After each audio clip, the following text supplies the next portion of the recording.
Diperhatikan teman-teman, nanti saya akan membuka satu sesi dengan 6 penanya, dan untuk pemateri yang akan memandu materi pada kesempatan siang kali ini, setiap pemateri diperkenankan untuk waktunya hanya 20 menit ya, 20 menit.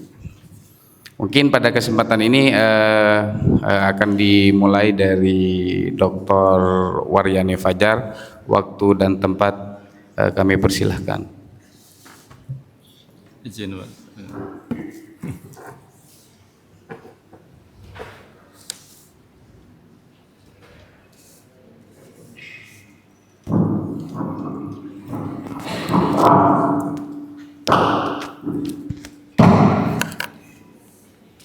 Oke, terima kasih.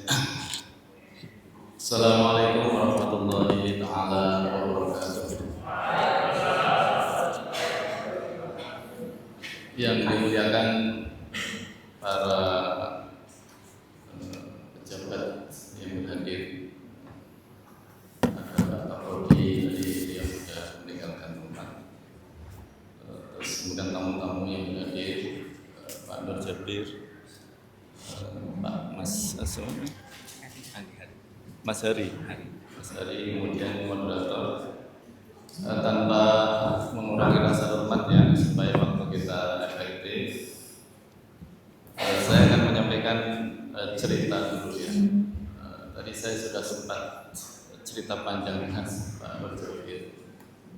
Kalau tadi disampaikan saya melebur di dalam tasawuf itu, bisa ya bisa tidak gitu ya. Iya itu karena memang sejak tahun 2007 saat saya di Mesir itu, saat sekolah di Mesir saya ikut tarekat gitu ya, tarekat sufi, karena di Mesir memang banyak tarekat sufi. Tapi kemudian dalam perjalanannya saya mempelajari banyak aliran pemikiran tasawuf.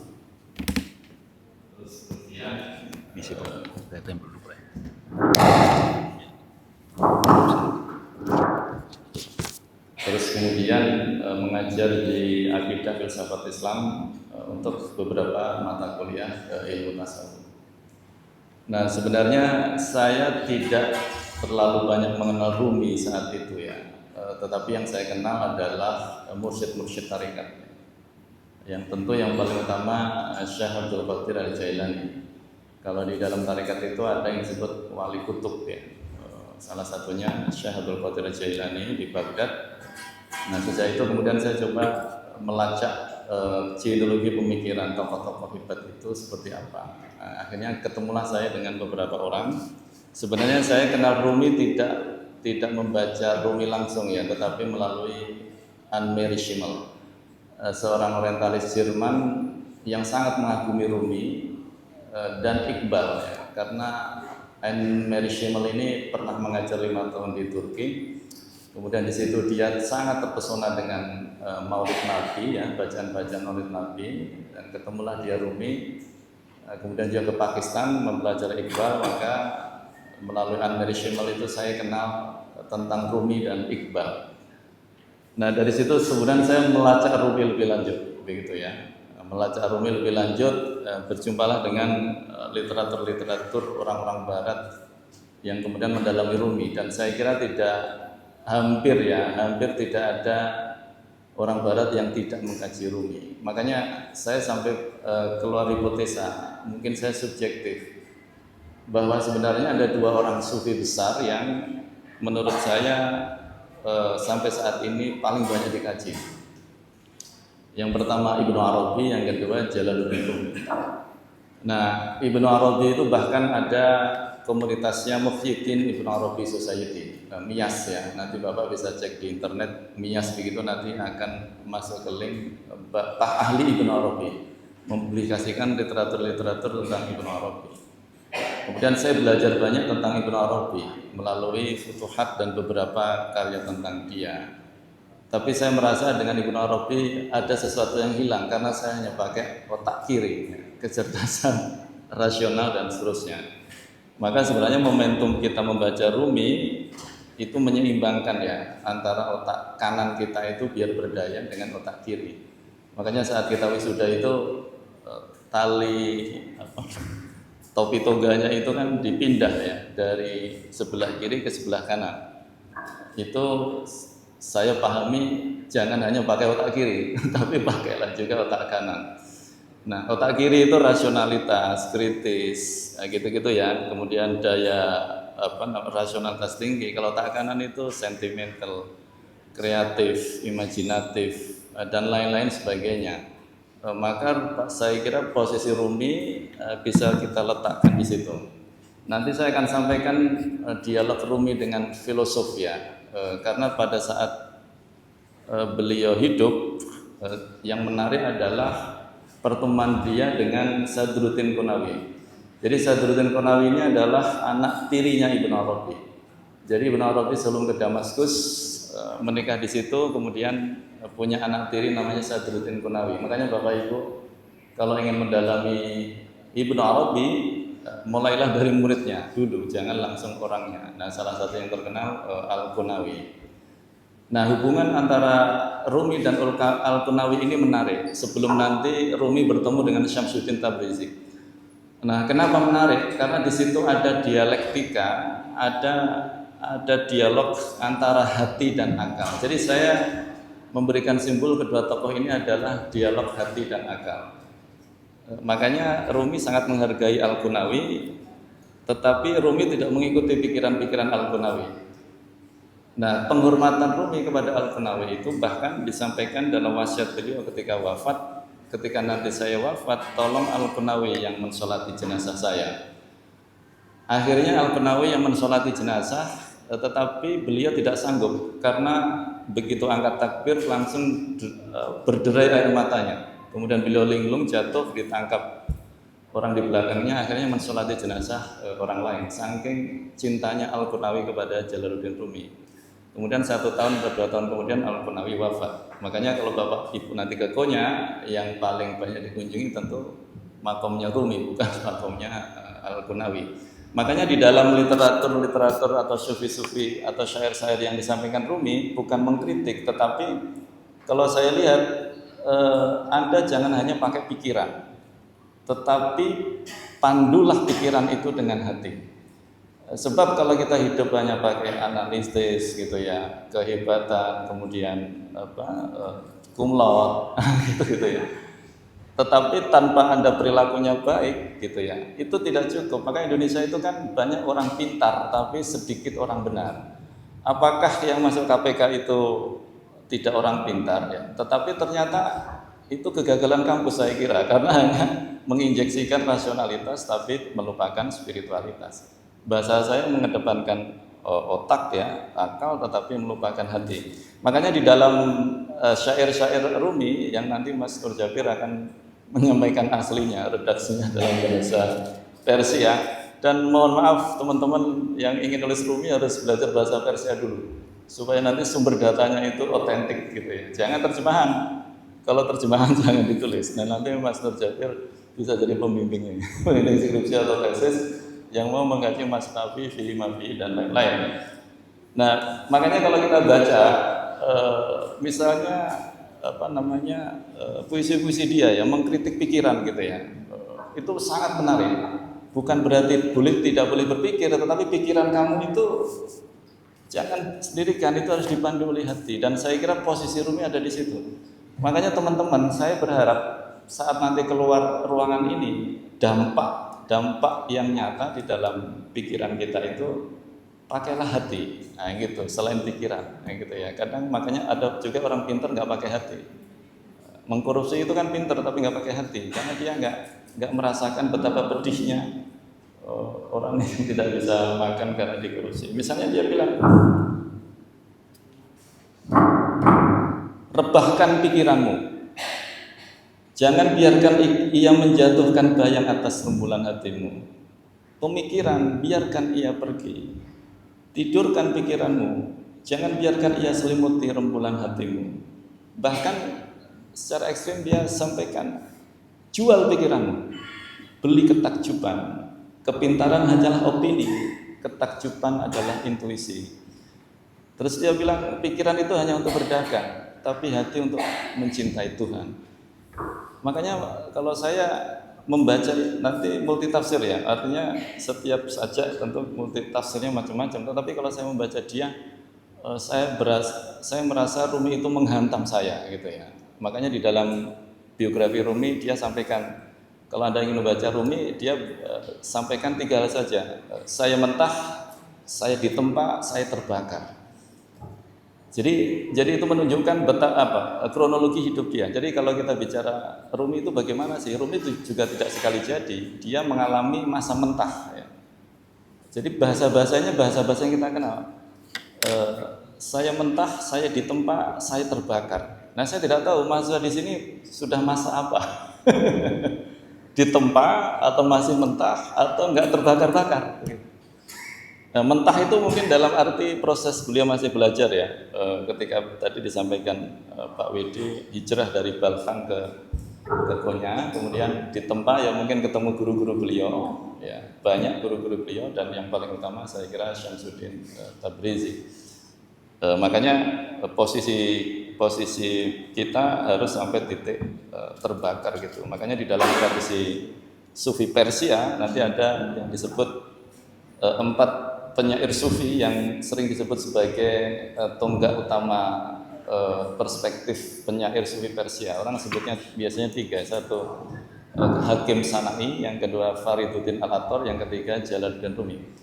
Makanya peneliti barat menyebut kalau Hakim Sana'i itu seperti tanah itu ya, dia mendatar tapi dalam. Kalau Fariduddin Al-Attar itu seperti air, dia mengalir tapi kemana-mana. Tapi kalau Jalaluddin Rumi seperti api, makanya flyernya itu merah gitu ya.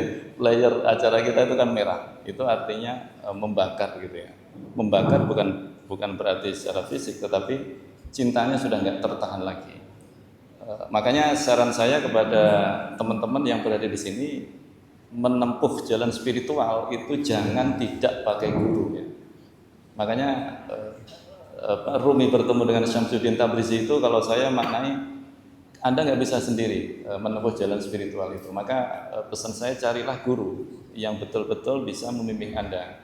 Walaupun dalam perkembangannya nanti yang tadi sudah disampaikan, yang mencari itu pada kesempatan yang lain nanti Rumi mengunggulinya. Tetapi carilah guru. Kalau ibarat saya sebagaimana Musa ketemu Khidir, sebagaimana Plato ketemu Socrates. Jadi terserah adik-adik ini gurunya siapa gitu ya, bukan DPA loh ya. Kalau DPA itu pembimbing akademik, tapi yang saya maksud itu guru spiritual yang bisa mengarahkan hidup kita untuk menempuh jalan spiritual itu. Nah yang begini-begini nanti kita bisa diskusikan lebih lanjut ya, karena saya sebenarnya lebih suka dialog, diskusi dan seterusnya. Yang paling penting dari diskusi kita adalah dampak ya. Selain nanti dampaknya adik-adik bisa menyeimbangkan peran akal dan hati. Yang kedua, kalau melakukan studi tentang Rumi, ambillah sumber primernya. Karena Masnawi yang dalam bahasa Persia sudah diterjemahkan ke bahasa Arab, bahkan Nicholson juga sudah menerjemahkan dalam bahasa Inggris, Arbery macam-macam. Nah, saya bersyukur karena Pak Nur Jabir menerjemahkannya dalam bahasa Indonesia. Jadi aslinya 6 jilid, tadi saya tanya beliau, terjemahannya juga 6 jilid. Ya, jadi nanti adik-adik silakan baca terjemahan beliau, semoga selesai tahun ini ya Pak. Kata beliau nanti jadi 6 jilid ya, semoga selesai tahun ini atau tahun depan. Nah itulah terjemahan Masnawi dalam bahasa Indonesia yang diambil asli dari bahasa Persia. Karena tidak banyak kita yang bisa mengakses bahasa aslinya untuk kemudian kita terjemahkan dalam bahasa Indonesia. Dan saya tidak tahu apakah yang hadir di sini ada yang meneliti tentang Rumi, gitu ya. Kalau misalnya ada, nanti kita bisa diskusi lebih lanjut. Karena Indonesia perlu Rumi. Indonesia sudah selesai dengan Ibnu Arabi, tetapi Indonesia perlu Rumi efek, gitu ya. Nah, seberapa berdampak pemikiran dia atas perilaku moralitas masyarakat Indonesia, saya kira sangat luar biasa. 800 tahun yang lalu masih kita bahas, maka yang disampaikan pasti nilai-nilai yang universal. Jadi Masnawi itu usianya 800 tahun karena ditulis 800 tahun yang lalu sampai sekarang masih dibahas. Tapi kalau skripsi tesis kita berapa lama usianya? Mungkin 3 hari. Hari pertama saat diujikan, hari kedua saat revisi mengembalikan, hari ketiga diberikan ke perpus. Nah setelah itu nggak ada yang baca skripsi tesis kita. Tapi Mas Nawi 800 tahun coba usianya. Coba merenung ya, oh iya gimana ya Pak. Makanya kita merenung ya. Dan saya juga kadang bertanya-tanya, bagaimana ya orang-orang seperti Rumi, Ibnu Arabi, Al-Ghazali bisa menulis kitab tebel-tebel dan sekarang masih dibaca. Dan mereka tidak dapat penghargaan. Nah kita ada laptop, ada AI, nggak jadi-jadi tulisannya. Ini kan sesuatu yang kontraproduktif ya, dengan yang mereka dengan keterbatasan loh, bisa membuat kita bertebal-tebal. Nah kita skripsi 150 halaman saja kadang panas gitu ya, kadang apa gitu. Berarti ada sesuatu yang hilang gitu ya, yaitu inner power kalau saya, atau nilai-nilai spiritualitas. Saya kira itu ya, sebagai saya tidak memberikan penjelasan lebih detailnya. Nanti saya akan merespon kalau misalnya ada bertanya, karena yang lebih detail nanti pakar yang di sebelah kiri saya ini ya. Nanti kita akan sering-sering mendengarkan bahasa Persianya beliau, karena memang beliau dari Iran dan menerjemahkan Masnawi dalam bahasa Persia aslinya. Sementaranya itu dari saya akhiri billahi taufiq wal hidayah. Assalamualaikum warahmatullahi wabarakatuh.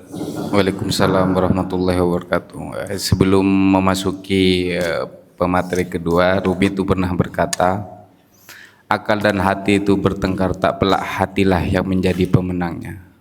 Oke, dalam lintasan itu bagaimana, pertanyaan yang akan mungkin perlu dijawab nanti oleh pemateri kedua, bagaimana ya kemenangan hati yang dimaksud oleh Maulana Rumi seperti itu. Itu kan dalam konteks kehidupan spiritual dan kehidupan sehari-hari, bagaimana hati itu menang dari pikiran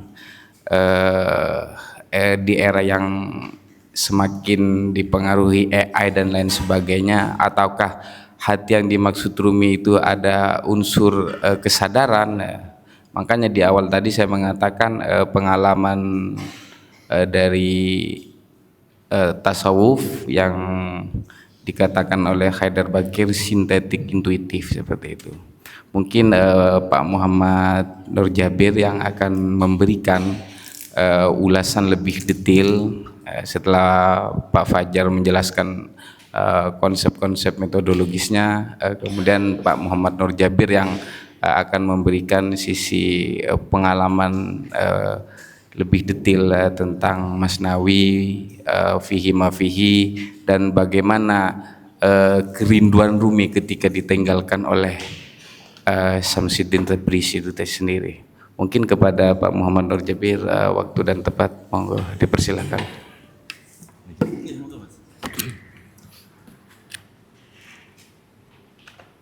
Assalamualaikum warahmatullahi wabarakatuh. Selamat pagi.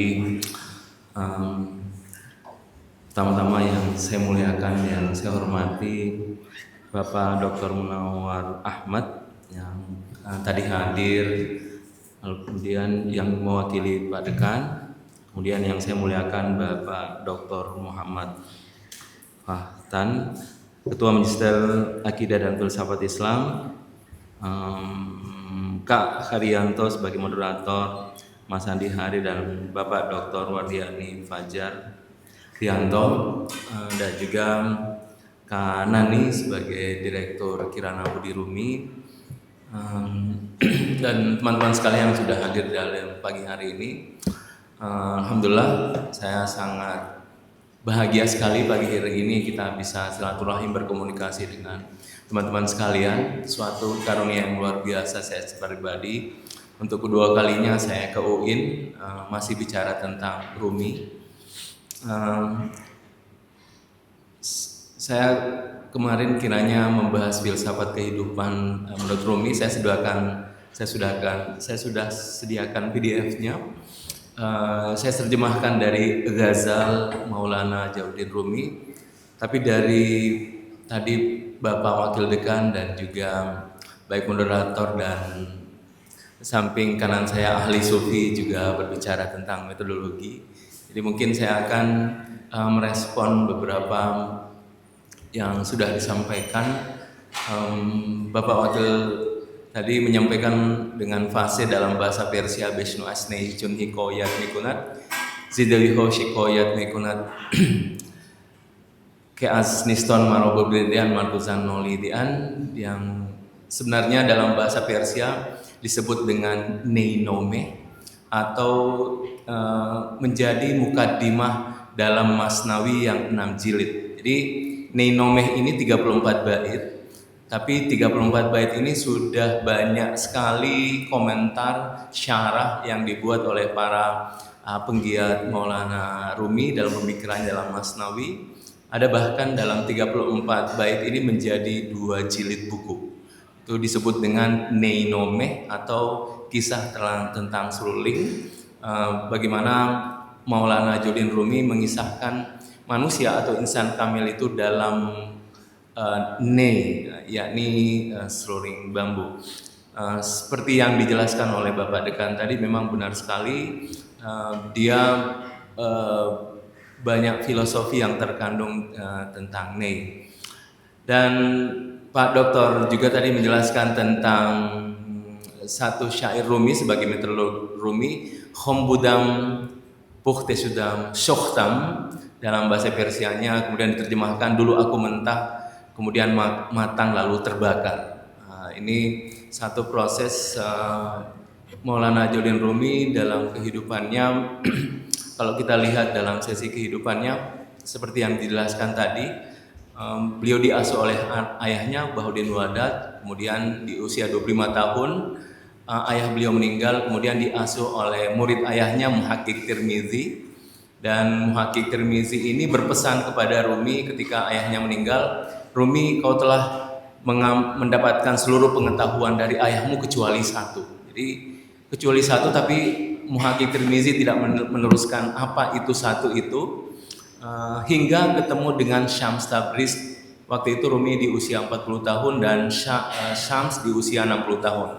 Nah, di sana dia pahami ternyata yang dia maksud satu itu adalah ketenggelaman dia dalam lautan cinta. Jadi Rumi sejak kecil diasuh oleh ayahnya. Tentu ayahnya juga seorang sufi besar di Balkh masa itu, dididik sejak kecil oleh ayahnya.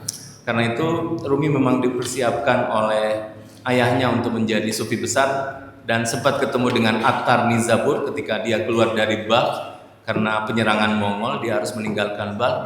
Dia ketemu dengan Attar Nizabur yang akrab ini ayah Rumi, Bahuddin Wadat. Dia sangat akrab dengan Attar Nizabur, dan Attar ini yang prediksi nanti anakmu akan tersohor, dikenal oleh seluruh dunia melebihi dirimu. Jadi Attar bilang begitu sama ayahnya, nanti anak ini melebihi dirimu. Sejarah mengatakan usia Rumi ada yang mengatakan 9 tahun, ada yang juga mengatakan 11 tahun. Dan atas undangan salah satu ulama di Konya, dia meminta Bahuddin Walat untuk masuk ke Konya. Itulah kenapa Maulana Jalaluddin Rumi kembali ke Konya. Tapi kita lihat bahwa kehidupan Rumi memang sejak kecil penuh dengan nuansa sufistik, karena memang ayahnya seorang sufi, lalu kemudian diasuh juga murid ayahnya Muhaqqiq Tirmizi juga seorang sufi. Tapi yang menarik, ketenggelaman itu ternyata diraih ketika beliau ketemu dengan Syams di usia 40. Jadi ketenggelaman dalam cinta itulah beliau menemukan seperti lautan ya. Kalau bahasa syair tadi yang dijelaskan, aku terbakar, dulu aku mentah, lalu matang, lalu terbakar. Jadi kata Rumi, hidupku tidak lebih dari 3 kata. Hidupku tidak lebih dari 3 kata. Dulu aku mentah, lalu matang, kemudian terbakar.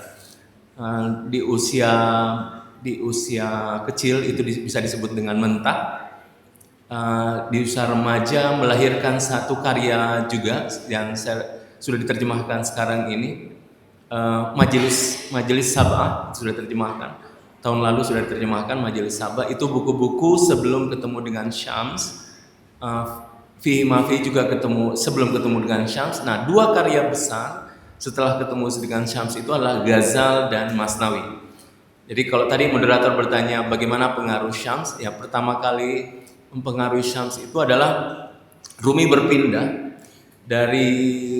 di umur 40 tahun itu. Rumi sampai puncak kejayaan. Dia seorang rektor, seorang mufti, seorang mufassir besar, dan menjadi tempat bertanya orang-orang. Itu umur 40 tahun. Ketemu Syams di umur 40 tahun, tapi ketika ketemu Syams, Syams tampil dalam sebagai seorang sufi darwish. Ini salah satu jenis tarekat yang sudah punah. Darwish itu kalau kita lihat lebih banyak di Buddhis. Jadi keliling ke kampung-kampung dengan pakaian ala kadarnya, cupang-camping, dia meminta-minta. Yang biasanya darwish itu identik dengan peminta-minta, dan Syams muncul sebagai seorang darwish dan dia ketemu di pasar. Ini kebiasaan Rumi. Jadi Rumi ini meskipun beliau seorang rektor besar, tapi menyiapkan waktunya ke pasar untuk menjawab pertanyaan-pertanyaan orang awam dari kalangan bawah. Rumi menyempatkan itu, dan Syams sebagai seorang sufi gelandangan, dia pun hadir di tempat Rumi di pasar itu. Dan yang menarik, ada buku Syams Tabrizi yang ditulis oleh murid-muridnya. Judul bukunya Maqalote Syams. Syams sudah memprediksi. Jadi kata Syams begini, saya sudah mengucapkan salam kepada Rumi 15 tahun sebelum saya bertemu. Itu katanya. Jadi saya sudah mengucapkan salam kepada Rumi 15 tahun sebelum saya ketemu Rumi. Jadi seluruh hidup Syams ini adalah untuk ketemu Rumi, dan dia sudah prediksi saya akan ketemu di Konya dan tempatnya di pasar. Karena itu dia sewa kayak kos gitu dekat pasar untuk menunggu kapan momen dia ketemu Rumi. Dan cara memikat Rumi itu adalah dengan bertanya. Dan ini saya kali yakin teman-teman yang akrab dengan Rumi pasti tahu pertanyaan Syams ketika pertama kali ketemu dengan Rumi. Karena dia di pasar, orang-orang bertanya, Syams ikut bertanya, dan pertanyaannya agak nyeleneh. Dia bertanya, wahai Rumi, yang mana lebih mulia, Rasulullah atau Bayazid? Spontan Rumi menjawab, ya tentu Rasulullah. Kalau Rasulullah lebih mulia, kenapa Rasulullah tidak pernah mengatakan subhani ma'adama sya'ni? Atau seperti al-halaj an-al-haq. Jadi kenapa kalau Rasulullah memang mulia, kenapa Rasulullah tidak pernah mengucapkan subhani ma'adama sya'ni? Ma'agungnya aku dan ma'agungnya diriku. Nah, ini pertanyaan ini yang membuat Rumi jatuh ya. Dia tidak bisa menjawabnya. Akhirnya dia merengek luar biasa bagaimana menjadi murid Syams. Tapi Syams selalu berjarak, menolak, terus menolak. Hingga suatu saat dia betul-betul menginginkan. Tapi ada satu syair yang menarik dari Syams ketika dia merengek luar biasa untuk jadi muridnya. Kata Syams seperti ini, divonenei loyek inhonenei. Kau belum gila, kau belum layak dengan rumah ini. Jadi kau belum gila, kau belum layak dengan rumah ini, karena menjadi seorang darwish dia harus meninggalkan semuanya, meninggalkan rektornya, meninggalkan muftinya, meninggalkan segala jubah besar yang dia miliki. Karena itu kita teman-teman pasti akrab dengan kisah Arak dan Syams Tabrizi. Ketika Syams menyuruh Rumi untuk membeli arak, teman-teman pasti tahu kisah itu, dan itu untuk merentuhkan ego dari Jalaluddin Rumi. Kita semua pasti punya ego-ego kebesaran, entah apa kebesaran itu, tapi biasanya itu karena seperti Rumi, dia seorang rektor, seorang mufti, seorang mufasir, terpandang, tersohor, dan dia juga punya menjadi rujukan banyak orang. Dan itu sempat murid-muridnya mengisahkan keresahan yang dialami Rumi tentang bagaimana jubah-jubah kebesaran itu. Dan keberhasilan Syams kepada Rumi adalah bagaimana menenggelamkan Rumi dalam lautan cinta, dan dia menjadi seorang darwish. Dan kisah itu bermula di situ. Jadi Rumi yang kita kenal sekarang ini tuh karena Syams berhasil menenggelamkan Rumi dalam cinta, lautan cinta. Dan karena murid-murid Rumi begitu iri kepada Syams ya, sehingga terjadi peristiwa itu. Dan Syams memahami itu sehingga terjadilah 2 kali perpisahan. Perpisahan pertama itu sekitar, ada yang mengatakan 4 bulan, ada yang mengatakan 6 bulan, tapi menghasilkan karya Ghazal atau Divan Syams Tabrizi. Itu perpisahan pertama. Kemudian perpisahan kedua ini perpisahan selamanya, menghasilkan karya Masnawi. Jadi menghasilkan karya Masnawi, dan 2 karya besar ini yang berpengaruh sampai sekarang ini. Di Indonesia yang pertama kali diterjemahkan Fihi Ma Fihi, tapi yang sebenarnya karya terbesar beliau ada 2 ya. yakni Ghazal atau Diwan Syams dan Masnawi. Nah, tapi seperti tadi yang dijelaskan, betul sekali, Rumi selalu berjarak dengan nalar ya. Itu setelah ketemu dengan Syams. Karena ini bukan lagi wilayah nalar. Jadi bukan Rumi menolak nalar ya. Kalau kita baca Masnawi, ada ruang-ruang tertentu Rumi memberikan porsi terhadap akal. Dan yang menarik, kalau Rumi, istilah akal itu kira-kira ada 20. Istilah akal itu ada 20 dan semua Rumi sematkan dengan akal. Ada akal syaitonia, ada akal iblis, ada akal keseharian, ada akal yang bekerja untuk rugi, ada akal ilhamiah. Jadi semuanya dalam konteks akal. Karena itu ketika Rumi mengatakan tadi dalam bahasa Persia, poi istidlal cubin buat sah bitamkin buat. Jadi poi istidlal, kaki argumentasi itu cubin buat, dia seperti kayu. Cubin buat sah bitamkin buat. Kalau kita berjalan dengan kayu, kita akan berjalan tertatih-tatih. Ia memisalkan bahwa nalar tidak cukup untuk sampai kepada masuk ke lebih dalam ya. Seperti ketika Tuhan berkata kepada Musa, "Fahlana laik innahu bil wadil muqaddas tuah." Lepaskan kedua terompahmu, sendalmu. Ketahuilah engkau sedang masuk dalam singgasana tua. Dua terompah itu pertama adalah ego dan kedua adalah akal. Jadi para tafsir sufi menjelaskan dua terompah, pertama itu adalah ego, kedua adalah akal. Karena kita sedang masuk dalam singgasana tua atau singgasana kesucian. Dan ini berlaku dalam semua tradisi sufi, bukan cuma Rumi. Ada jarak terhadap nalar ya, terhadap akal. Ini untuk masuk lebih jauh. Kalau teman-teman baca 40 kaidah Syams Tabriz, situ juga diisyaratkan tentang bagaimana posisi akal. Jadi akal itu seperti ibaratnya mengantarkan kita ke halaman, tapi masuk ke dalam rumah itu mesti pakai hati. Dan para sufi menerjemahkan manusia itu dengan hati, dan juga Quran menegaskan itu, yauma la yanfa'u malun wala banun illa man atallahu biqalbin salim. Hati di mana harta dan anak tidak lagi bermanfaat kecuali dengan datang dengan qalbun salim. Karena itu yang menjadi hal yang paling utama dalam dunia sufi adalah ruang hati. Dan ruang hati ini bagi Rumi, dia seperti satu wadah yang menghubungkan segalanya. Jadi satu wadah yang menghubungkan segalanya. Persis sebagaimana yang dijelaskan dalam hadis, dalam dirimu adalah suatu wadah, ketika wadah itu meluas, semuanya meluas. Ketika wadah itu sempit, akan menjadi sempit. Jadi kalau kita bisa masuk dalam wadah itu, maka semua akan terilhami melalui hati.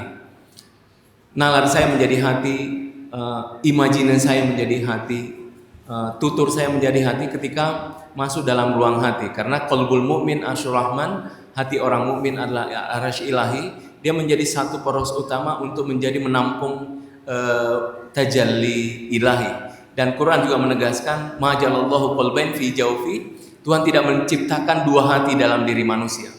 Karena Tuhan sengaja menciptakan hati sebagai singgasana Allah Subhanahu wa taala. Sebenarnya, nah ini Ghazal saya awalnya bicara tentang filsafat kehidupan seperti tema hari ini, tapi sepertinya kita lebih bagus berbicara tentang bagaimana Rumi dan para sufi bisa mendapatkan ma'rifat ya, dan tenggelam dalam lautan cinta. Kita nanti buka sesi diskusi. Saya akhiri sambil di sini. Wabillahi taufiq hidayah. Assalamualaikum warahmatullahi wabarakatuh. Assalamualaikum warahmatullahi wabarakatuh. Sangat menarik sekali ini. Semakin kesini itu semakin merayap-rayap di dalam hati. Jadi kalau yang sudah terbiasa membaca Rumi itu ada nyanyian-nyanyian sendiri di dalam diri ini, menggebu-gebu hati yang semakin dahsyat ini. Oke, terima kasih Pak Muhammad. Selanjutnya kepada Mas Andi. Sebelum ke Mas Andi itu begini. Jadi di setiap syair Rumi yang banyak disalahpahami itu, utamanya bagi saya itu, saya sangat anti Rumi dulu itu, anti Rumi. Kenapa Rumi itu selalu mengatakan dalam puisinya itu anggur, mabuk dan lain sebagainya. Gitu. Kenapa para sufi itu suka minum anggur dan sering mabuk kan, seperti itu. Pikiran-pikiran polos saya kan seperti itu dulu itu. sebelum saya membaca Masnawi dan sebagainya itu, saya itu sangat anti Rumi. Ketika semakin ke sini itu terus karena juga lama di Pondok Pesantren Maulana Rumi di Sewon Bantul dengan pengasuh Kak Kuswedi itu, saya mendalami Rumi, Ibnu Arabi dan lain-lain sebagainya itu ke situ.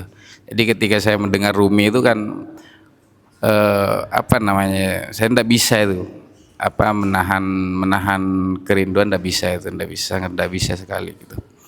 Jadi mungkin kepada Mas Andi menjelaskan makna di dalam pesan tersirat sekaligus tersurat dalam puisi-puisi Rumi gitu. Jadi selama ini kan ada seruling kerinduan dan lain-lain sebagainya itu dalam konteks sastra, terus ada yang menarik dalam Rumi itu ketika Rumi itu pergi ke vihara dan pergi kemana, bahkan dia pergi ke Mekah itu dia tidak menemukan Tuhan.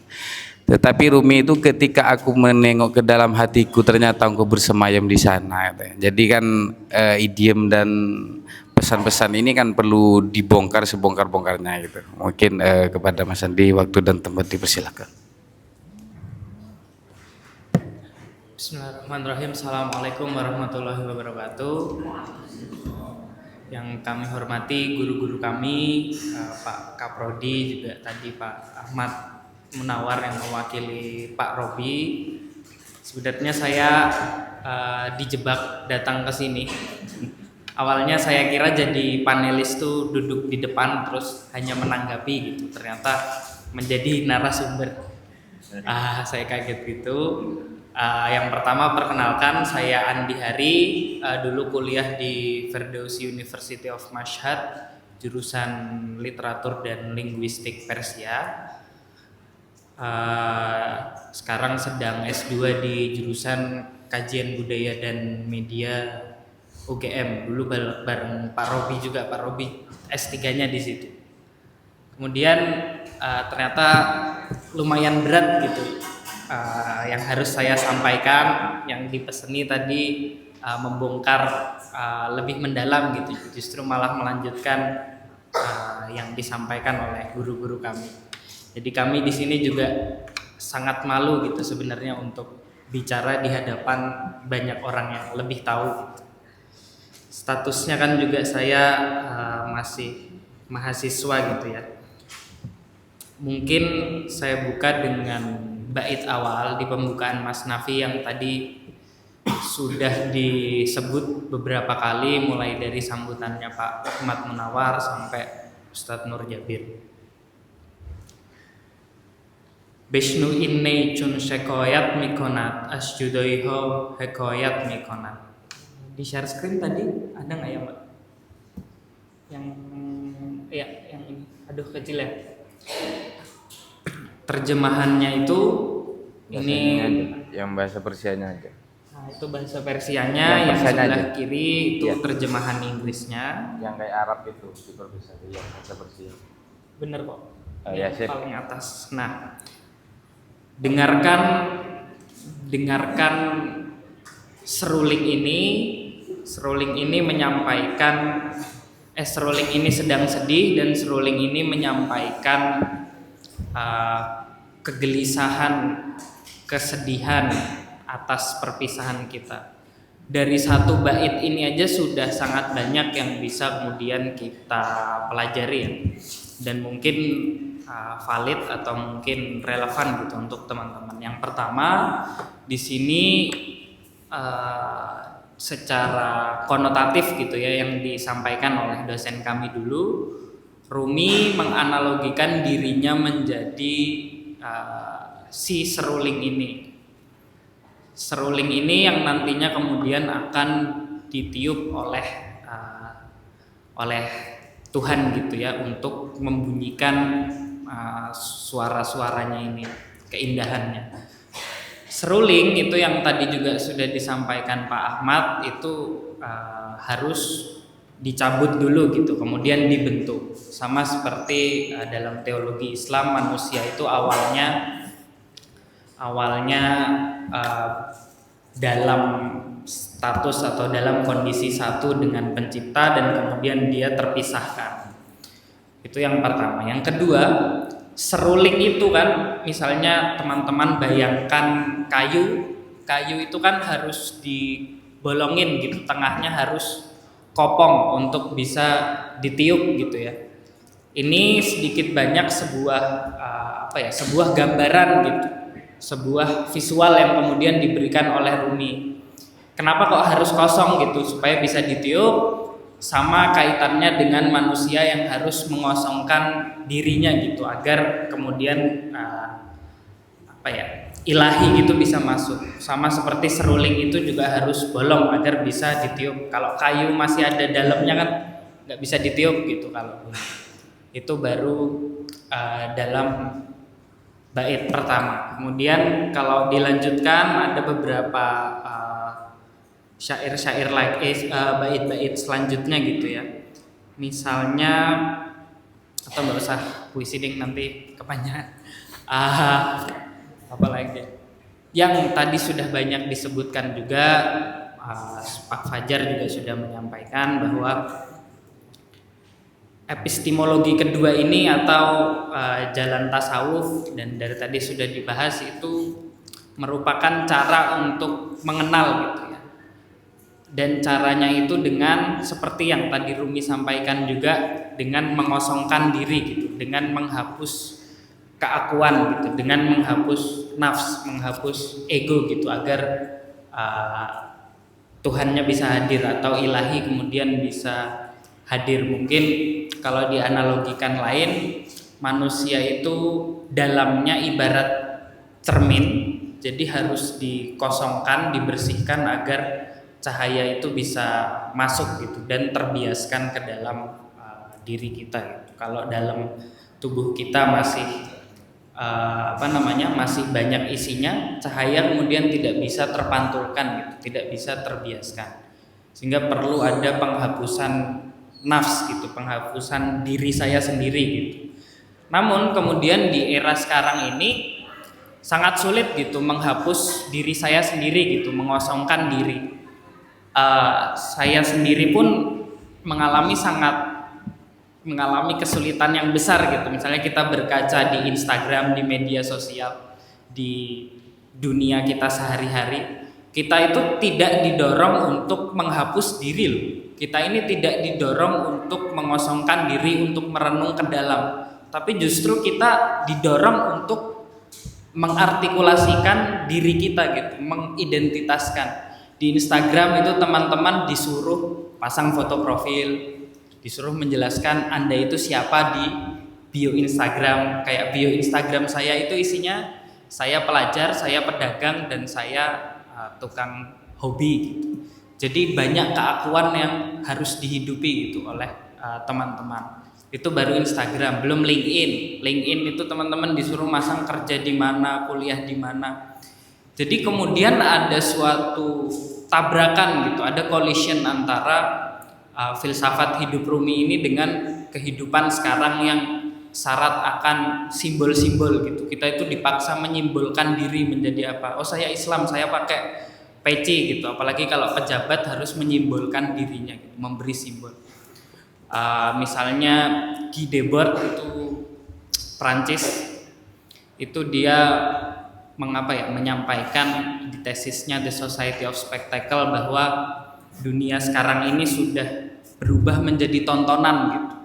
Kalau dikontekskan sekarang ya sama seperti orang itu membeli mobil bukan hanya untuk nilai gunanya gitu, tapi juga nilai simboliknya. Nah, simbol-simbol ini banyak sekali bermain di media sosial gitu. Saya itu siapa, akhirnya direpresentasikan, terus mereproduksi siapa itu saya, dan juga merepresentasikan siapa itu saya. Nah, proses ini terjadi begitu cepat. Setiap hari teman-teman lihat realitas sosialnya ini, teman-teman hidupi setiap harinya, setiap jamnya. Bahkan saya yakin kalau dibuka HP-nya, saya sendiri pun kalau dilihat HP-nya, Instagram-nya sehari bisa lebih dari 2 jam gitu. Artinya saya kemudian tidak merenungkan siapa diri saya ke dalam gitu ya, tapi memperformakan siapa itu saya gitu. Saya menampilkan, memperformakan, mengapa lagi istilahnya, ya menampilkan lah di media sosial, oh saya ini yang seperti ini, saya yang seperti ini. Nah ini kan akhirnya berkebalikan dengan berkebalikan, bertabrakan dengan filosofi Rumi atau tasawuf ini kemudian. Apalagi kalau kita berangkat atau membaca di kerangka-kerangka postmodern gitu, ilmuwan-ilmuwan peneliti postmodern, baik yang masuk secara semiotik seperti Budria di permainan simbol sampai seterusnya. Akhirnya memang akan sulit menghapus siapa diriku gitu, menghapus diriku ini untuk Tuhan hadir kalau teman-teman dipaksa untuk menunjukkan diri gitu ya. Dan mungkin teman-teman ngira bermain Instagram itu secara sadar gitu, oh, saya main ini. Sejauh mana gitu, berani nggak ditantang sejauh mana agensi teman-teman itu benar-benar sadar gitu main Instagram. Jangan-jangan itu ideologis, jangan-jangan itu apa ya, yang ngikut-ngikut aja gitu, FOMO, akhirnya ya ngikutin yang lain, masuk ke dalam gaya hidup, cara hidup gitu. Dan itu kan tanpa perenungan gitu, akhirnya bermain simbol aja gitu. Saya itu tidak perlu kaya kok, tidak perlu kaya beneran gitu secara esensial, yang penting terlihat kaya. Kalau katanya Budria, akhirnya yang terlihat ini menjadi lebih penting gitu loh. Tontonannya lebih penting, simboliknya lebih penting. Nah ini yang kemudian bertabrakan. Kondisi-kondisi seperti ini baru dua media sosial gitu, Instagram, LinkedIn, belum kalau kita nanti main yang lainnya gitu. Sangat intrusif. Banyak juga kalau kita bahas pergeseran-pergeseran dalam, saya basicnya sastra, mungkin dalam seni gitu ya. Seni itu dulu dinikmati secara secara reflektif gitu, secara hiburan. Orang-orang datang ke show gitu ya, atau kalau dalam konteksnya Rumi ke dalam majelis, sama majelis zikir itu loh, yang orang ada yang menari, ada yang kemudian menyampaikan syair-syairnya Rumi kemudian diiringi musik. Namun di zaman sekarang kita menikmati syair Rumi kebanyakan melalui yang muncul di FYP gitu, yang muncul di Instagram, yang muncul di TikTok. Nah, kira-kira apa perubahan konsumsi ini mempengaruhi pemahaman kita? Kalau merujuk misalnya Walter Benjamin, itu dia menyampaikan bahwa seni itu dulunya dinikmati secara reflektif gitu. Orang menontonnya dengan pelan, dengan hikmat, kemudian direfleksikan ke dalam. Sekarang ini memang seni rasanya intrusif gitu. Rasanya ya lihat aja apa yang datang, kemudian nonton, kemudian udah aja gitu, selesai. Lanjut lagi setelahnya, kemudian lanjut lagi. Dan jangan salah gitu, media juga mempengaruhi bagaimana seni itu sendiri loh sebenarnya. Mediumnya juga mempengaruhi mempengaruhi pola konsumsi seninya. Musik itu dulu terbatas di 4 menit karena piringan hitam itu cuma bisa 4 menit. Sekarang lagu-lagu ada yang 9 menit, ada yang 10 menit karena sudah tidak terbatas oleh media. Tapi kemudian turun lagi karena ada TikTok. Pokoknya bikin lagu yang 15 detiknya itu bagus biar bisa dijadikan sound di TikTok.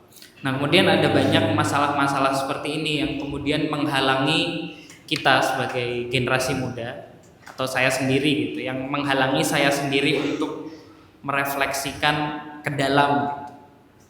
Kurang lebih ya itu dulu yang bisa kami sampaikan. Terima kasih perhatiannya. Assalamualaikum warahmatullahi wabarakatuh. Waalaikumsalam warahmatullahi wabarakatuh. Oke, ini sesi menarik hari ini di bagian ini sebenarnya. Jadi saya ingat pesan guru saya itu, mahasiswa yang cerdas itu mahasiswa yang banyak diskusi. Oke, saya akan membuka 6 penanya ya, 6 penanya, tapi pertanyaannya singkat dan padat ya. 6 penanya karena masih ada sisa waktu 30 menit. Yang mau bertanya langsung maju ke depan. Ya, langsung maju ke depan Mas, karena nggak ada mic-nya. Langsung maju ke depan.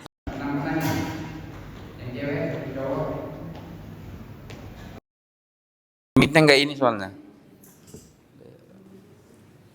Ayo lagi. Mana? Yang berdiri Mas. Mbak ada? Langsung maju aja nggak apa-apa. Yang mau tanya langsung maju. Mbak ada?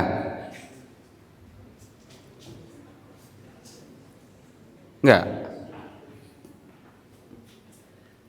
Ya. Langsung maju aja. Langsung maju aja yang mau nanya langsung. Ada? Ada lagi enggak? Ada enggak? Kalau enggak ada, berarti 4 orang ini. Enggak ada lagi?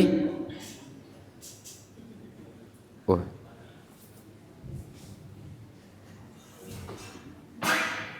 Perkenalkan nama, angkatan, terus program studi. Ini.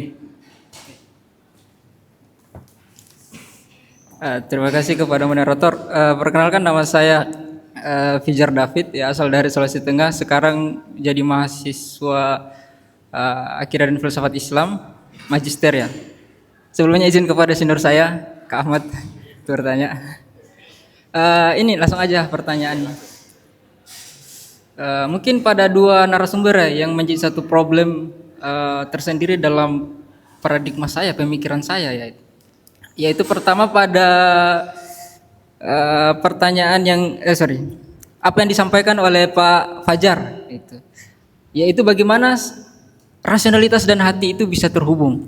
Artinya begini, jadi disampaikan bahwa kita itu secara akademisi, kita itu secara cendekiawan itu tidak bisa melepaskan sisi-sisi hati, sisi-sisi spiritual dalam diri kita. Kita perlu memberikan hati, tetapi di lain sisi itu harus rasionalitas yang tidak bisa dilepaskan. Sekarang problemnya seperti ini, Pak. Rasionalitas dan hati ini kadang itu sering berkontras, sering bertolak belakang. Punya suatu sisi yang saya kira itu tidak sama. Dalam wilayah rasionalitas ada wilayah teoritis, wilayah husuli namanya. Kalau dalam Islam menyebutnya seperti itu. Wilayah husuli itu adalah wilayah di mana ketika kita mempersepsi suatu realitas, itu dibentuk secara konseptual lewat proses-proses indrawi. Sedangkan kalau pengertian hati, dia itu sifatnya khuduri. Sifatnya itu adalah satu perasaan yang intuitif yang hadir secara langsung dalam benak kita tanpa proses indrawi. Artinya dalam satu diskursus pemikiran, bagaimana menghubungkan rasionalitas dengan hati ini? Karena dalam praktek atau aktualisasinya, itu terkadang ada satu ketersinggungan begitu.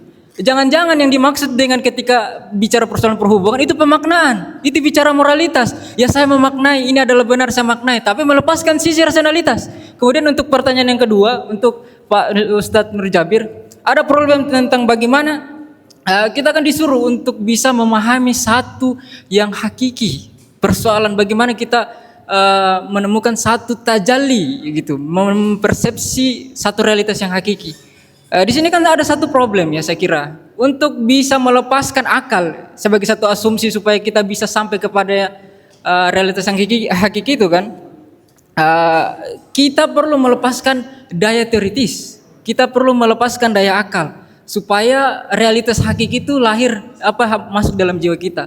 Cuma kan di sini ada problem, ada sisi emosi, ada sisi intuisi, ada sisi kehendak dan masuk pada sisi penyembahan. Orientasi dari paradigma kita, orientasi dari satu struktur di mana kita dituntut untuk sampai kepada satu kehakikian. Yang pertama itu adalah supaya kita menuntut satu kefanaan, menuntut supaya kita itu bisa hidup dalam satu objektivitas yang layak, yang adil dan punya satu nilai-nilai transenden. Kan itu tujuannya. Cuma kan problem, bagaimana kita itu melepaskan akal itu? Akal itu kan tidak bisa dilepaskan kalau tanpa juga akal, harus lewat akal. Kan itu salah satu metodologinya. Sekarang kalau kita bicara persoalan kefanaan, sekarang kefanaan yang bagaimana yang kita mau objektifikasi itu realitas.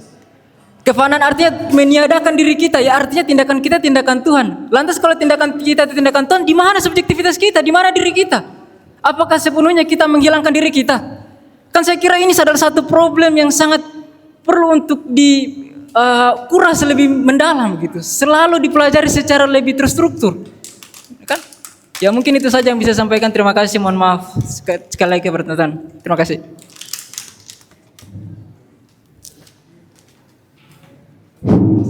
Baik, terima kasih waktunya. Saya Musaddiq Kausar dari Akidah Filsafat Islam. Pertanyaan saya mungkin tidak substansial tapi praktis saja. Saya sendiri belum membaca Rumi sepenuhnya karena kemarin-kemarin taunya yang buku Rumi di bahasa Indonesia itu cuma Fihi. Kebetulan ternyata sudah ada yang diterjemahkan juga. Simpelnya adalah apa yang membedakan antara Ghazal, Masnawi dan Fihi dan kenapa di Indonesia mungkin lebih populer Fihi dan kira-kira sebagai pembaca yang baru ingin mendalami Rumi yang mana yang harus didahulukan? Seperti itu saja. Terima kasih.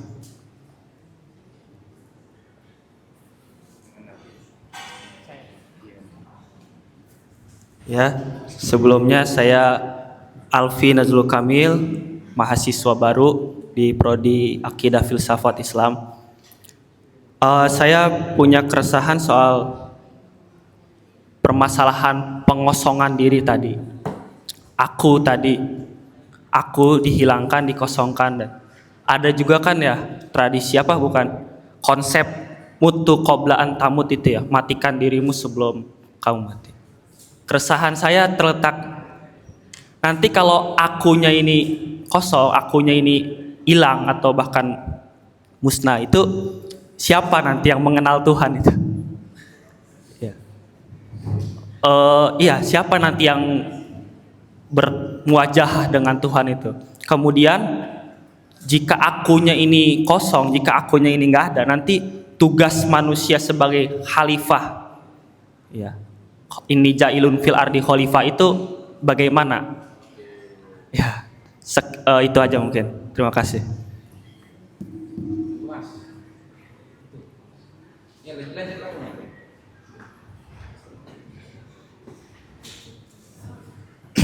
Ya, saya dari mahasiswa Akidah Filsafat Islam ingin bertanya, saya pernah baca buku tasawuf, itu bunyinya gini, di pembukaannya itu, selama manusia tidak bisa terlepas dari kongkongan jasmani dan materinya, selama itu pula dia tidak bisa menemukan rohaninya gitu. Jadinya gimana caranya atau step by stepnya untuk kita tuh menjalankan tasawuf dengan selaras dengan kehidupan kita sehari-hari gitu. Karena kan dalam kehidupan kita sehari-hari itu tidak bisa diabaikan bahwa kita juga perlu materi gitu kan. Jadi bagaimana step by step biar selaras gitu tasawuf Jalaluddin Rumi itu khususnya dengan kehidupan sehari-hari kita gitu. Terima kasih.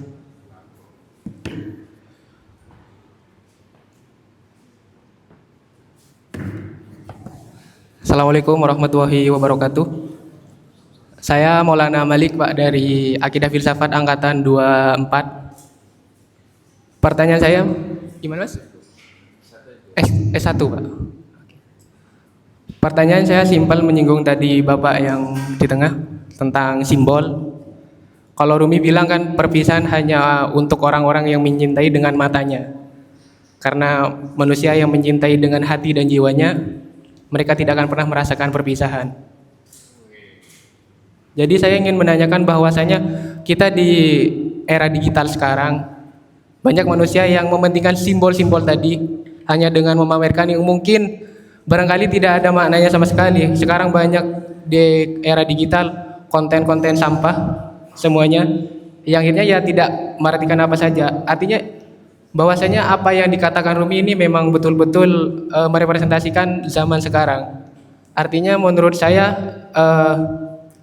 pertanyaan saya maksudnya bagaimana kita tetap bisa merepresentasikan apa yang dikatakan Rumi yang sifatnya memang hati dan jiwa, bukan lagi ke simbol atau bentuk. Terima kasih. Assalamualaikum warahmatullahi wabarakatuh.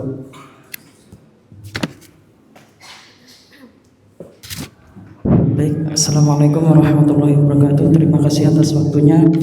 Dari pemaparan bapak-bapak materi tadi, bapak-bapak pemateri tadi sangat luar biasa sekali. Saya berterima kasih sekali. Dan saya akan bertanya tentang Ar-Rumi yang saya seringlah membaca puisi-puisinya gitu yang mengenai tentang rasa sakit gitu. Jadi bagaimana sih Rumi ini memandang penderitaan atau kehancuran ini sebagai bentuk proses pertumbuhan spiritual yang dan di dalam puisi-puisinya itu banyak sekali mengisi tentang memuliakan rasa sakit gitu. Padahal di zaman sekarang ini lebih menekankan pada kesehatan gitu. Maksudnya dalam arti di tengah modern ini menekankan penyembuhan gitu. Lebih ke keadilan sosial, kesehatan mental dan lain sebagainya gitu. Apakah relevan gitu dengan dengan puisi-puisi Ar-Rumi dengan zaman sekarang ini? Baik, terima kasih, itu saja. Sekian dari saya. Wassalamualaikum warahmatullahi wabarakatuh.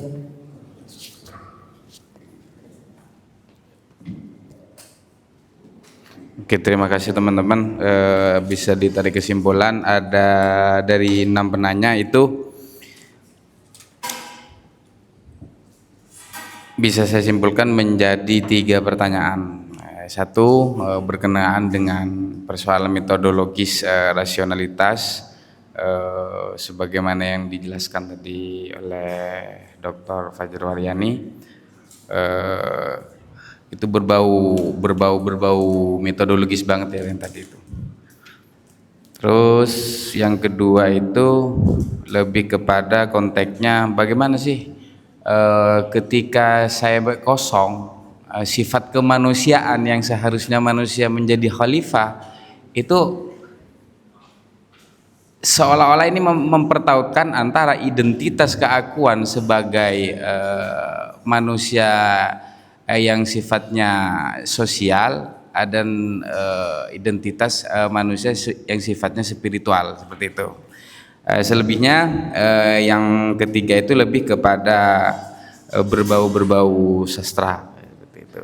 Berkenaan dengan simbol, berkenaan dengan tadi itu dengan ghazal. Terus ada juga yang minta tip ini Pak Muhammad, bagaimana saya kitab apa yang saya harus pelajari terlebih dahulu untuk menyelami spiritualitas Rumi. Ini sisi praksis ini. Mungkin kepada mungkin dari Dr. Fajar Waryani terlebih dahulu. Ya, terima kasih. Begini, teman-teman ya. Jadi kita tidak bisa menjadi Rumi ya, tapi menjadi diri kita sendiri. Maka Rumi itu hanya kita jadikan contoh sejarah orang baik, kemudian kita ingin baik sepertinya, seperti beliau. Maka maksudnya itu cari syams Anda sendiri. Gitu ya. Jadi carilah Syamsuddin Tabrizi Anda masing-masing. Entah itu kiai Anda, entah itu mursyid Anda, entah itu dosen Anda, entah itu teman Anda. Tapi harus punya itu. Kecuali Bapak bisa mi'raj sendiri. Makanya sejak nanti setelah keluar dari kelas ini, dari ruangan ini, camkan itu. Maksudnya disuruh Pak Fajar mencari Syamsuddin Tabrizinya sendiri-sendiri. Jangan menjadi Rumi, karena yang ditemui oleh Syamsuddin hanya Rumi, bukan kita. Nah nanti setelah ketemu Syamsuddin Tabrizinya masing-masing, tanya kepada guru Anda itu. Pertanyaannya hanya satu, ajari saya cara mengenal diri. Nah gitu, karena kuncinya adalah mengenal diri sebelum mengenal Tuhan. Maka man arafa nafsah faqad arafa rabbahu. Tapi kalau ketemu Syamsuddin Tabrizinya mengajari menulis, mengajari submit Scopus, itu bukan. Itu dosen, bukan Syamsuddin Tabrizi. Perhatikan, orang-orang hebat itu pasti punya mentor. Makanya tadi saya bilang, Anda melihat kehebatan Plato, ya karena berguru dengan Sokrates. Anda melihat kehebatan Nabi Musa, karena berguru dengan Khidir. Anda melihat Jalaluddin Rumi, karena ada Syamsuddin Tabrizi. Nah sekarang Anda nanti ingin jadi hebat, siapa guru Anda? Karena kehebatan Anda tergantung gurunya. Jadi itu berat loh ya. Tapi jangan dulu tiba-tiba mencari Imam Mahdi. Jadi udah nggak ketemu Pak, saya Syamsuddin Tabrizi Pak, saya tak cari Imam Mahdi saja Pak. Imam ke-12-nya Syiah itu Pak. Ya sudah nggak ketemu Syamsuddin Tabrizi. Nah tolong itu dicari adik-adik. Karena kalau nggak ketemu nanti kita nggak punya religious experience. Nah setelah ketemu guru itu minta diajarkan pengetahuan tentang mengenal diri. Nah setelah dapat pengetahuan itu maka carilah pengalaman keagamaan Anda sendiri. Kenapa sih kita sulit memahami kalimat bijak kaum sufi? Karena itu dikeluarkan menggunakan pengalaman hidupnya. Dan kita yang memahaminya nggak punya pengalaman itu. Maka kalau saya jadilah sufi untuk diri Anda sendiri, maka setelah nanti mengalami, menulislah. Ghazal dan Masnawi itu kan puisi perpisahan sebenarnya. Karena dia berpisah dengan Syamsuddin Tabrizi 2 kali, lahirlah Masnawi 26.000 bait itu. Nah sekarang mahasiswa ditinggalkan calon kekasihnya, apa yang dihasilkan? Yang dihasilkan adalah hidup saya apa sih artinya, kemudian menyesal gitu ya, ada yang bunuh diri, ada yang patah hati, tidak melahirkan karya. Itu malu kita kepada Rumi. Jadi dia berpisah dengan kekasihnya itu melahirkan karya. Makanya teman-teman kalau berpisah dengan apapun itu jadikan energi cinta, sehingga kerinduan itu diaktualisasikan dalam bentuk kalimat-kalimat. Karena kalau tidak bahaya nanti. Kita tidak melahirkan karya gitu ya. Nanti saya tidak tahu, mungkin tesis Anda itu biar cepat selesai itu harus diam dulu, ditinggalkan kekasihnya dulu. Biar energinya fokus menyelesaikan tesis gitu ya. Nah, merubah energi kerinduan menjadi karya besar itu kan tidak mudah. Nah saya tidak tahu ya kenapa Rumi bisa kita nggak bisa gitu loh. Nah ini yang saya itu kadang berpikir, kita kan gurunya kan AI semua sekarang. Tanya apa saja dijawab. Nggak boleh, kalau sufi itu gurunya harus orang, nggak boleh robot. Gitu. Kalau robot spiritualitasnya nggak ada, dia nggak punya jiwa. Dia hanya punya kalimat-kalimat. Dan saya kira teman-teman di sini semuanya gurunya AI semua. AI itulah Syamsuddin Tabrizi Anda sekarang. Nggak bisa, malu pada Rumi. Yang kedua, Bapak Ibu ya, jangan dipilah begini ya, jangan dikotomikan antara akal dan hati. Makanya tolong dibedakan antara akal dan otak. Gitu ya. Kalau otak itu di dalam kepala, tapi kalau akal itu di dalam hati. Maka dikatakan di Quran fi qulubihim yaqiluna biha, di dalam hati kamu apakah kamu tidak berakal? Maka tidak boleh akal diterjemahkan dengan brain. Makanya ketika Anda menggunakan akal, Anda menggunakan hati. Hanya kemudian yang keluar nanti berbeda. Yang satu menginginkan rasionalitas, yang satu menginginkan spiritualitas, yang satu ingin melahirkan teori, yang satu ingin ketemu Tuhannya. Jadi nggak ada bedanya.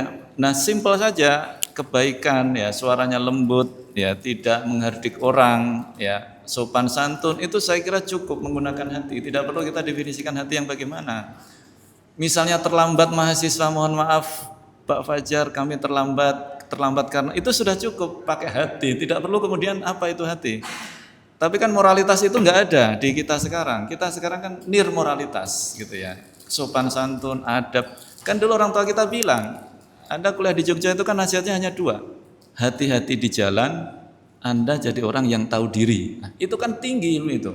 Apa maksudnya hati-hati? Pakailah suara hati, voice of the heart. Anda harus tahu diri, artinya Anda harus kenal diri. Karena kalau nggak kenal diri, Anda tidak tahu diri. Kalau tidak tahu diri, binasa diri. Makanya diri itu menjadi penting. Nah diri yang mana? Nah itu nanti pembahasannya panjang sekali. Karena ada diri yang dari Tuhan, ada diri yang dari kedua orang tua kita. Nah diri yang dari Tuhan itulah yang disebut dengan ana, aku. Tapi hati-hati, bicara aku di dalam Quran itu jenis aku ada banyak. Ada yang disebut ana iblisi, karena iblis juga mengatakan ana khairun minhu khalaqtani min nar wa khalaqtahu min tin. Saya lebih baik dari kamu, saya tercipta dari api, kamu itu ana iblisi namanya. Ada juga ana Firauni, ketika Firaun mengatakan dirinya Tuhan, ana rabbukumul a'la, aku Tuhan kamu yang paling tinggi. Ada juga ana Muhammadi, kul innama ana basyarun mislukum yuha ilayya. Yang tertinggi disebut ana ilahi, kul innani anallah. Makanya ana di dalam diri kita masing-masing itu hati-hati. Iblis juga pakai ana, Firaun juga pakai ana. tapi yang kita kehendaki adalah anak ilahi. Nah, temukan anak itu, karena ketika Bapak Ibu menyebut aku, itu pasti telunjuknya mengarah ke dalam dada. Nggak mungkin aku ditunjuk ke kepala, nggak mungkin aku ditunjuk ke kaki. Maka ketika Anda menunjuk aku di dalam dada, maka di dalam dada itulah bertahta ana, bertahta aku. Carilah Syamsuddin Tabrizi yang mengajarkan yang di dalam dada itu, bukan di dalam kepala. Kalau perguruan tinggi mengajar kepala, tetapi kalau Syamsuddin Tabrizi jangan. Dada juga penting, karena nggak ada dada, nggak ada kepala, nggak ada detak jantung, kamu nggak bisa berpikir. Nah, yang begini-begini yang sebenarnya bagi saya jauh lebih penting supaya seimbang antara cum laude ya, cum laude ya saat nanti lulus, tapi rendah hati, nah gitu loh, nggak sombong. Nah, ini kan nggak mudah menciptakan generasi yang menyeimbangkan antara rasionalitas dan spiritualitas. Nah, makanya momentum Rumi itu menginjeksikan dimensi-dimensi spiritualitas itu. Makanya itu pesan kami, dan terkait dengan kajian, saya berharap nanti setelah ini lahir 50 tesis tentang Rumi. Nah, itu baru berhasil acara kita, berdampak namanya. Kalau tidak, bukan kurikulum berdampak, kurikulum yang nggak ada dampaknya. Apa dampaknya? Lahirlah karya-karya ilmiah tentang Jalaluddin, minimal 10 tesis ya. Yang mungkin sudah punya proposal tesis tentang Rumi, ganti saja, ganti tentang Jalaluddin. Nanti topiknya kita siapkan. Seruling dalam pemikiran Rumi, akal dalam pemikiran Rumi, hati dalam pemikiran Rumi, mengenal Tuhan dalam pemikiran Rumi, Syamsuddin Tabrizi dalam pandangan Rumi. Nanti kita siapkan 100 tema. Saya sudah mau bincang dengan beliau 100 tema ya, kita siapkan untuk nanggung ini soalnya kalau nggak sekaligus Rumi menjadi diskusi. Maka bagi yang tidak mengenal, silakan mengenal diri, dan saya berharap Anda menjadi the next Rumi. Nah, gitu ya, Anda menjadi Rumi berikutnya. Saya kira itu singkat yang bisa kami sampaikan. Di luar sudah menunggu Syamsuddin Tabrizi. Temukan. Ini Pak Nur Jabir juga sudah mencari Syamsuddin Tabrizi. Tadi saya bertanya, sudah ketemu belum dengan Syamsuddin Tabrizi? Saya juga ingin ketemu itu loh Pak Nur Jabir. Biar punya kitab Masnawi sebagaimana Jalaluddin Rumi. Saya kira itu guys, singkat dari saya. Terima kasih.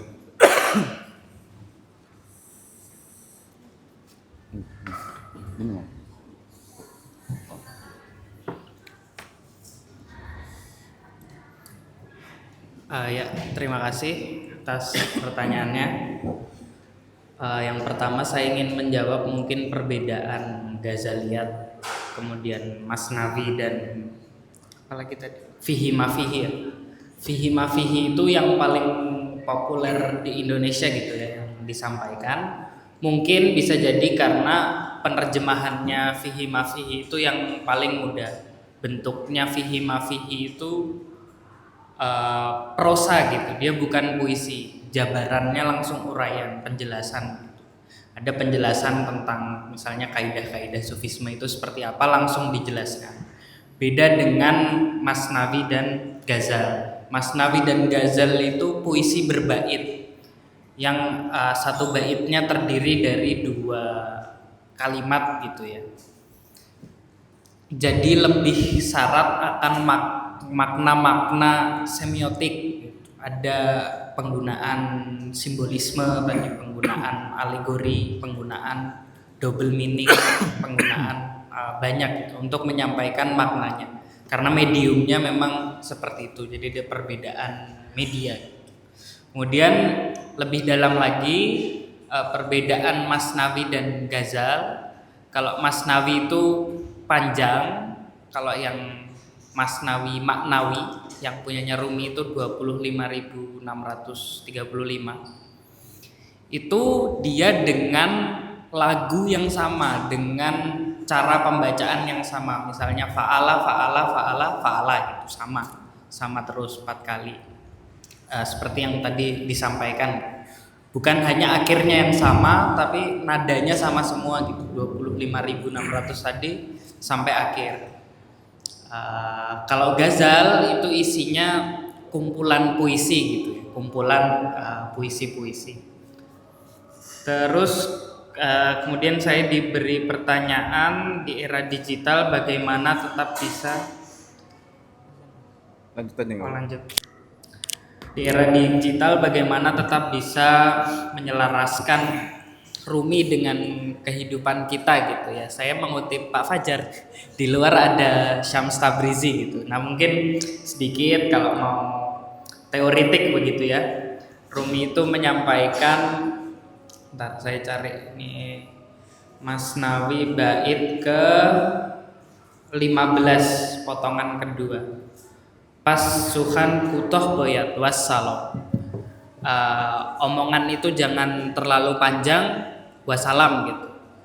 Di sini sedikit banyak menjelaskan paradigmanya Rumi gitu, yang membedakan ilmu terstruktur dan makrifat dengan apa tadi namanya, yang dijalani secara langsung, ilmu yang kemudian dirasakan. Disinilah tadi yang juga udah disebut penggunaan kata cinta anggur menjadi penting, karena cinta itu kemudian kan juga dirasakan ya ilmunya, dikenali dan kemudian dimasuki. Kenapa caranya dengan mencari Syams Tabrizi tadi, dengan mencari ilmu? Karena tidak ada struktur atau aturan pasti gitu ya, beda dengan metode lainnya gitu. Mungkin memang bisa diperdebatkan itu caranya, metode, cuman produk-produknya ya tadi kemudian dilihat hasilnya sama. Akhirnya kan memang semua jalan yang ditempuh gitu akhirnya memang menuju Tuhan gitu loh. Semua jalan kurang lebih itu, banyak salahnya, mohon maaf Ustaz, mari dilanjut.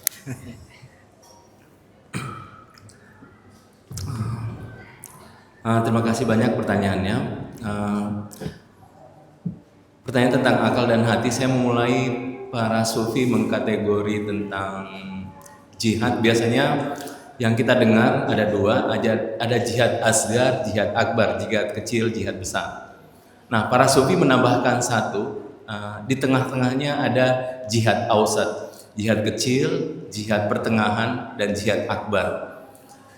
Jihad kecil seperti kita tahu melawan musuh yang ada di luar, jihad akbar melawan nafsu kita, yang itu kita tahu. Tapi para sufi ini masih jihad tengah, jadi melawan nafsu itu jihad, masih jihad pertengahan. Jihad tertinggi adalah jihad ketika cinta mengalahkan akal. Jadi jihad akbar, jihad tertinggi itu adalah ketika cinta mengalahkan akal, atau ketika hati mengalahkan akal. Ketika Tuhan menyuruh Nabi Ibrahim masuk ke dalam api, akalnya nggak berkata, ya Tuhan ini panas loh, Tuhan panas. Dia langsung menceburkan dirinya di dalam api. Jadi ketika Tuhan menyuruh Ibrahim masuk ke dalam api, dia langsung menceburkan dirinya. Ketika Tuhan menyuruh para nabinya, dia tidak mikir, karena cintanya mengalahkan akalnya, hatinya mengalahkan akalnya. Dan ini dalam tradisi sufi disebut dengan jihad akbar. Jadi kalau di luar sana yang biasa kita dengar jihad akbar, itu masih jihad pertengahan dalam tradisi sufi.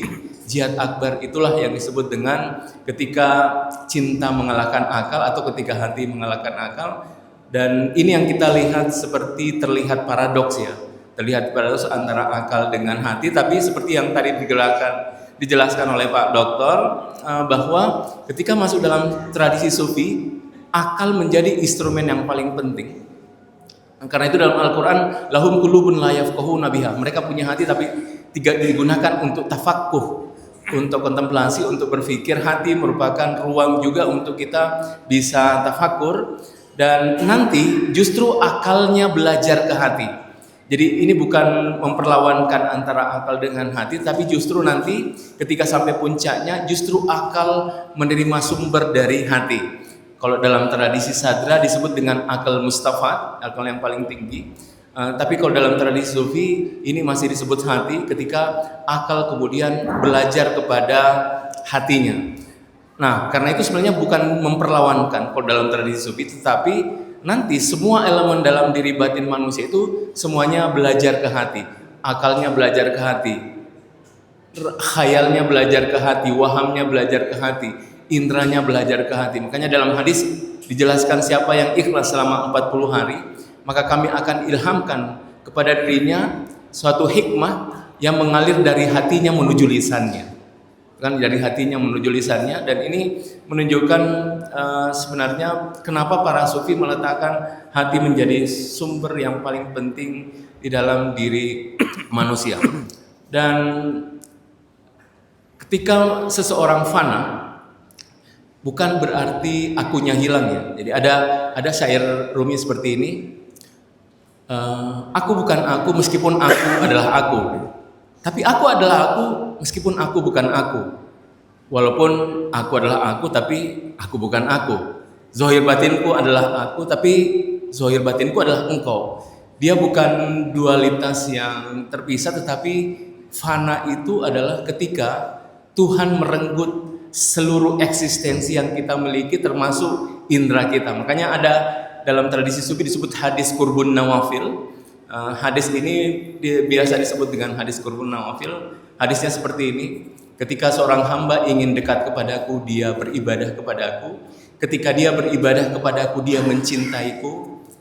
Ketika dia mencintaiku, kata Tuhan, aku pun mencintainya. Ketika aku mencintainya, aku akan membunuhnya. Ketika aku bunuhnya, maka ketika aku ingin melihat, aku gunakan matanya untuk melihat. Ketika aku ingin mendengar, aku menggunakan pendengarannya untuk mendengar. Dan ini disebut dengan hadis kurbun nawafil.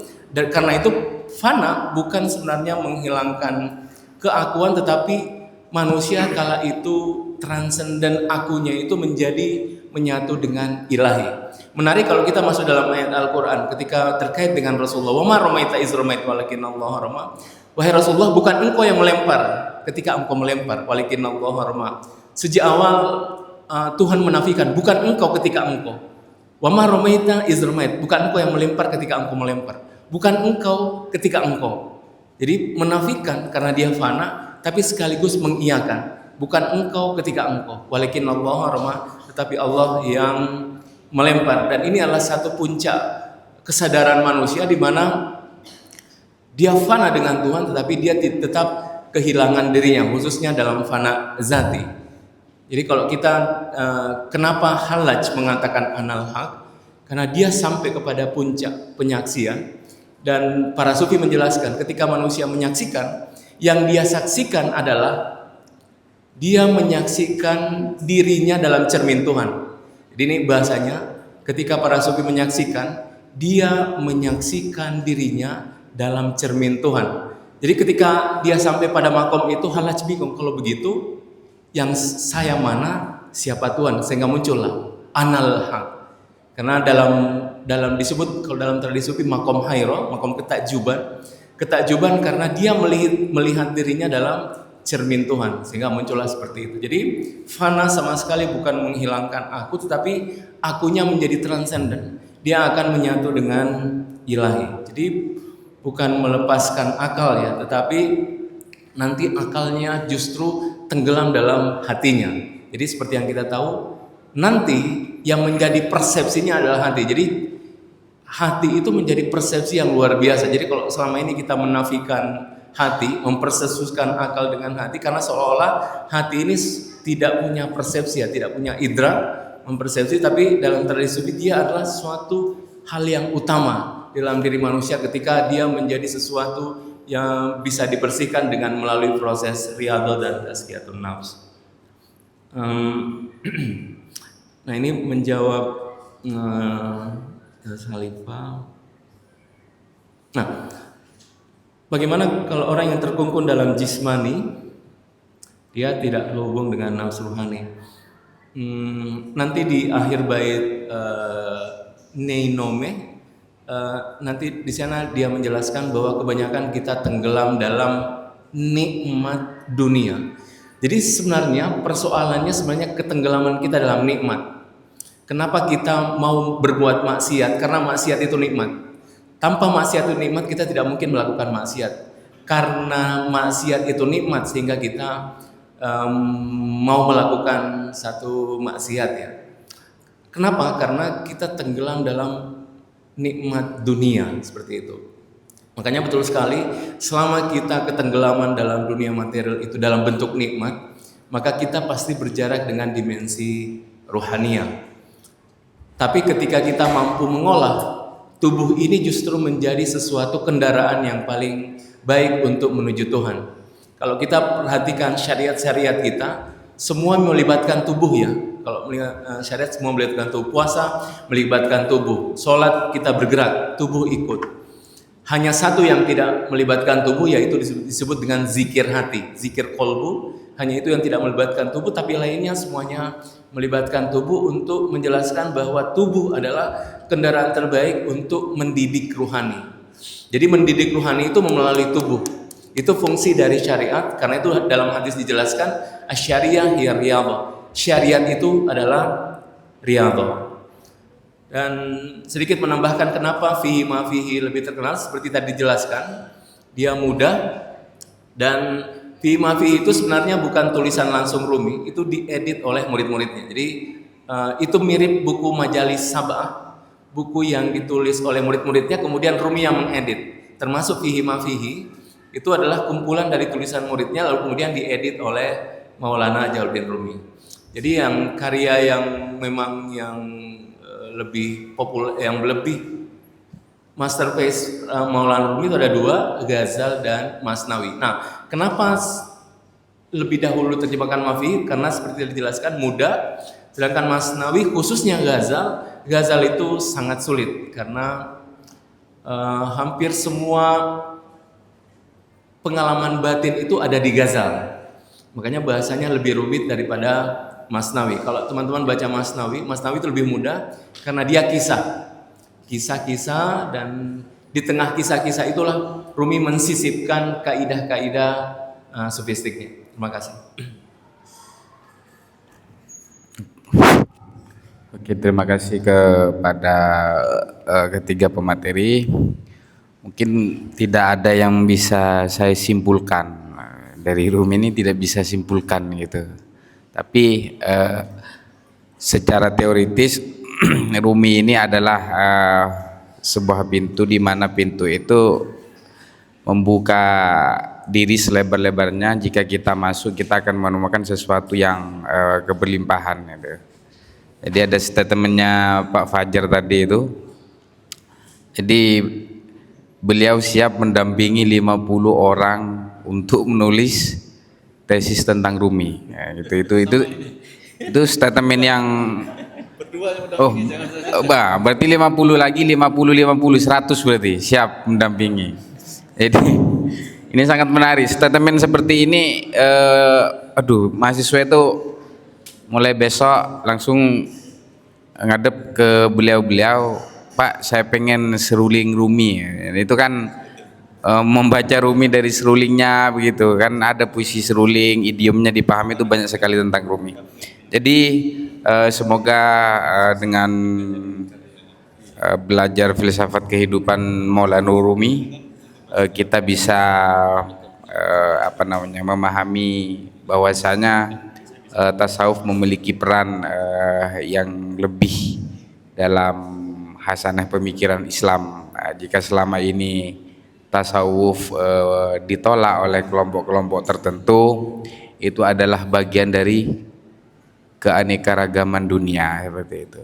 Jadi kalau mendengar penjelasan yang sudah dipaparkan oleh para pemateri, kita bisa mengambil spirit bahwasanya di dalam kehidupan ini perlu ada tameng-tameng tertentu. Terima kasih kepada ketiga pemateri. Apabila ada kesalahan tutur kata, saya pribadi mohon maaf, dan kepada seluruh peserta juga. Akhiron, assalamualaikum warahmatullahi taala wabarakatuh.